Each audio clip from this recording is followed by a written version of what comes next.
Welcome to Kenton's videos. Enjoy the video. In this video, I will explain how to make a good Hollandaise sauce. First, let's gather our essential ingredients. You will need 3 large, fresh egg yolks, which form the base of our emulsion. For the fat component, clarify about 170 grams, or 6 ounces, of unsalted butter. A squeeze of fresh lemon juice and a pinch of salt and white pepper will complete our flavor profile. Using high-quality, fresh ingredients is crucial for the best results. The heart of Hollandaise is the emulsion.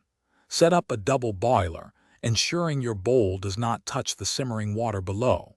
Whisk your 3 egg yolks with 1 tablespoon of fresh lemon juice continuously.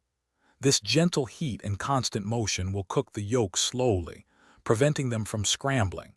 Keep whisking until the mixture becomes pale yellow, thick, and forms ribbons when the whisk is lifted, indicating it's ready for the butter. Now for the crucial step of incorporating the butter. Gradually drizzle the warm, clarified butter into your thickened egg yolk mixture in a very slow, steady stream. Whisk continuously and vigorously to ensure the fat emulsifies properly with the yolks. This creates that smooth, creamy texture we desire.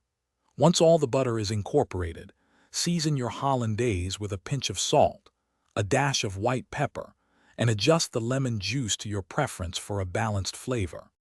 Even experienced cooks can face a broken Hollandaise. If your sauce separates, don't panic. Whisk in 1 teaspoon of hot water or a fresh egg yolk into a small amount of the broken sauce, then slowly incorporate the rest. To serve, keep your Hollandaise warm but never hot for up to 30 minutes. It's best enjoyed fresh, drizzled generously over classic eggs Benedict, steamed asparagus, or delicate poached fish for a truly luxurious meal. Thanks for watching. Consider subscribing if we helped you.